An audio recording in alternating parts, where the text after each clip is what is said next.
तो जो आपके लिए बनाया है भगवान ने, वो बहुत सोच समझकर बनाया है। जो जानवरों के लिए है वो भी सोच समझकर है, और मिट्टी के लिए, तो उसका अगर जीवन में फायदा उठाए तो बहुत अच्छा होगा। और बागभट्ट जी इसी के लिए शायद ये सूत्र लिख कर गए। तो कल बहुत ज्यादा बात हुई प्रेशर कुकर के बारे में। आज मैं थोड़ी सी बात करता हूं कल से जुड़ी हुई रेफ्रिजरेटर के बारे में। रेफ्रिजरेटर एक ऐसी वस्तु है जिसमें रखी हुई कोई भी वस्तु को सूर्य का प्रकाश नहीं मिलेगा, पवन का स्पर्श नहीं होगा। आप जानते हैं कि रेफ्रिजरेटर जो काम करता है उसके एक बुनियादी सिद्धांत है। वो क्या सिद्धांत है?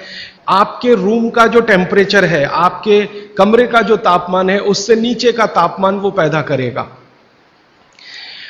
अब ये प्रकृति की मदद से नहीं हो सकता, क्योंकि प्रकृति की मदद से तो आपका रूम टेम्परेचर 30 डिग्री, 35 डिग्री या 22 डिग्री, 25 डिग्री है।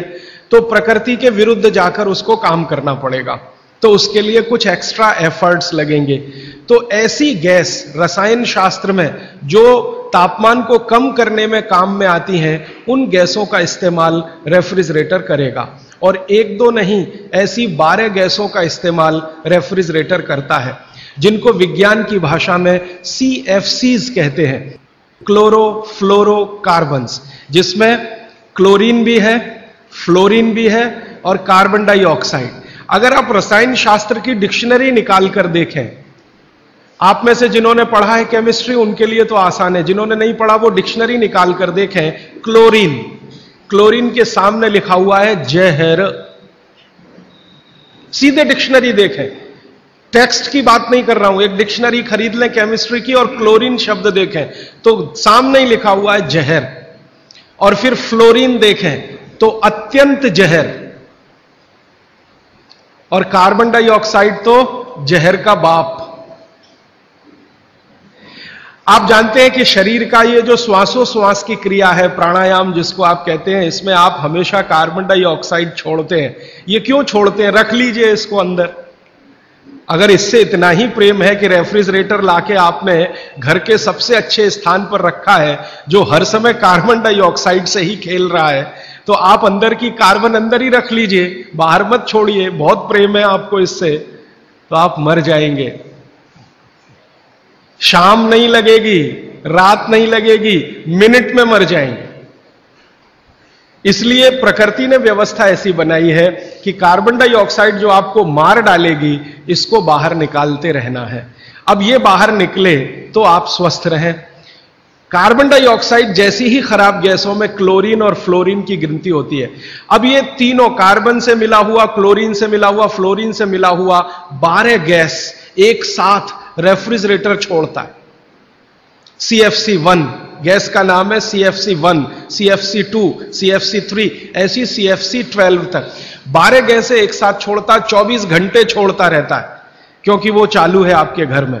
अब इसमें आपने जो कुछ भी रखा है वो सब इन गैसों के प्रभाव में आता है। आप बोलेंगे जी हमने तो भोजन को ढककर रखा है। कितना भी ढक के रखिए, क्योंकि गैसों का असर इतना तीव्र है कि स्टील को तोड़ के निकल जाने वाली गैसें हैं। स्टील के मोटे पट्टे को रख दीजिए, उससे निकल जाने वाली गैस है, हाई प्रेशर की। तो अगर आप इतने सारे जहरीली गैसों से युक्त भोजन को 2 घंटे, 3 घंटे, 5 घंटे उसमें रख के फिर खा रहे हैं, तो माफ कीजिए, आप भोजन नहीं जहर ही खा रहे हैं। बस जहर में अंतर इतना है कि एक जहर है तात्कालिक और दूसरा है दीर्घकालिक। दीर्घकालिक जहर थोड़ा थोड़ा खाएं तो 5-7 साल में पता चला देगा, तात्कालिक खाएं तो 1 मिनट में आपको पता चल जाए। तो इसलिए मेरी आपको विनती है कि आपके घर में रेफ्रिजरेटर अगर ले लिया है तो इसका इस्तेमाल कम करिए, सबसे अच्छा है बंद करिए, और मेरी बात माने तो बेच दीजिए। कोई भी सेकंड हैंड खरीद लेगा, और नहीं बिकता तो लोहे के भाव में बेच दीजिए, तो भी आप फायदे के सौदे में रहेंगे। क्योंकि इसके रखे रहने से जो मन में लालच है, लालच पता है क्या है? अगर ये है तो कुछ तो करो इसका, अगर ये है तो कुछ तो करो इसका, अगर ये है तो कुछ तो करो इसका। तो कुछ तो के चक्कर में हम जबरदस्ती ज्यादा खाना बनाते हैं और इसमें रखते जाते हैं। सवेरे का शाम को, शाम का अगले दिन सवेरे, अगले दिन का शाम को, ये चक्कर चलता रहता है। और ये चक्कर में खाने का, पोषकता का नाश होता रहता है। और मैं आपको एक विनम्रतापूर्वक दूसरी जानकारी देना चाहता हूं कि रेफ्रिजरेटर का आविष्कार हुआ तो उसके पीछे कारण क्या था। हर वस्तु के आविष्कार के पीछे कारण होता है। तो इसका कारण था ठंडे देशों की, ठंडे देश हैं America, Canada, Germany, France, Sweden, Switzerland, Denmark, Norway, इन देशों की आबो हवा। आप जानते हैं कि ये ठंडे देश हैं, -40 डिग्री सेंटीग्रेड तापमान होता है और ज्यादा से ज्यादा प्लस में जाएं तो 15 से 20 डिग्री सेंटीग्रेड रहता है। तो 15-20 से -40 तक टेम्परेचर का जो वेरिएशन है, ये बहुत तकलीफ देने वाला वेरिएशन है। आप कभी एक अनुमान करने के लिए प्रयोग करिए। मैंने किया था, मैंने एक प्रयोग किया था कि एक बार मैंने क्या किया, बर्फ का सिल्ली 1, 2, 3 चारों तरफ से लगा के मैं उसके बीच में लेट गया। तो 15 मिनट में मेरा शरीर अकड़ गया, 15 मिनट में, जबकि मैंने खूब प्राणायाम और ये सब किया। 15 मिनट में शरीर अकड़ गया। और उस दिन मैंने मेरी बायोकेमिस्ट्री को ऑब्जर्व किया तो मैं बहुत ही परेशान था। फिर मैंने सोचना शुरू किया कि उन लोगों का क्या होता होगा जो इसी बर्फ के तापमान में 6-6 महीने सोते हैं, रहते हैं, लेटते, उनका क्या होता होगा। 8-8 महीने धूप नहीं निकलती कनाडा में, अमेरिका में, यूरोप के देशों, धूप नहीं निकलती, टेम्परेचर नहीं होता, और यही परिस्थिति में उनको सोना पड़ता है।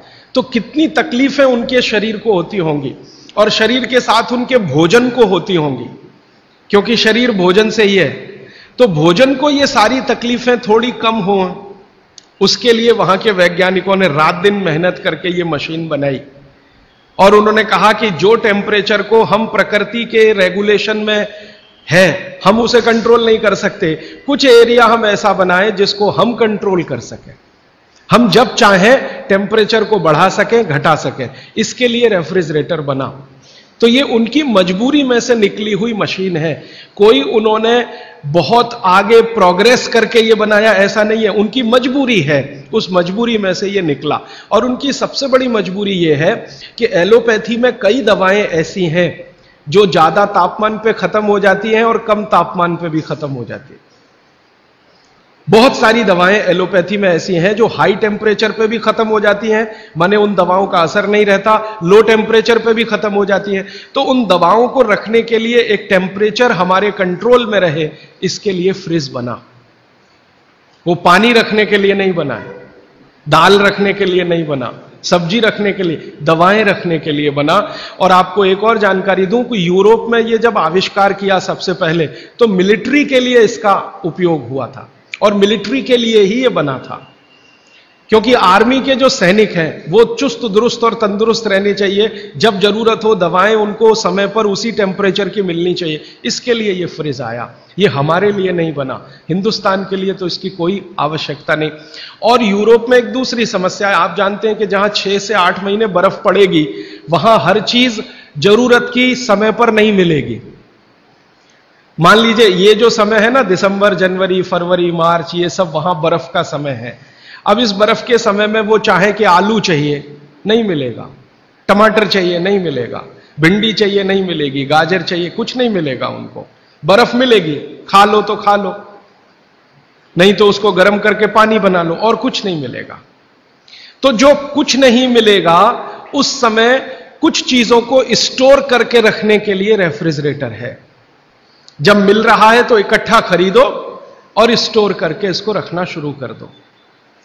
अब गलती तो यह हो गई हम लोगों से कि हमने बिना सोचे समझे विचार किए उनकी नकल के साथ ये ले आया अपने घर में, और ऐसे लोगों के घर में भी ले आया जो केमिस्ट्री बहुत अच्छे से जानते, जो क्लोरोफ्लोरोकार्बन्स को रोज पढ़ते हैं और पढ़ाते हैं, उनके ही घर में फ्रिज।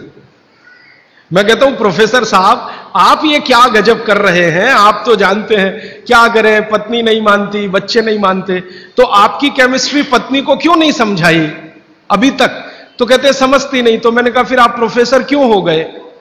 जो आप अपनी पत्नी को केमिस्ट्री नहीं समझा सके तो बच्चों को कैसे समझाएंगे? आप अपने बच्चों को नहीं समझा सके, दूसरों को कैसे समझाएंगे? तो मुश्किल यह है कि हम विज्ञान पढ़ रहे हैं लेकिन वैज्ञानिक नहीं हो रहे, अपने जीवन में नितांत विज्ञान के विरुद्ध काम कर रहे हैं।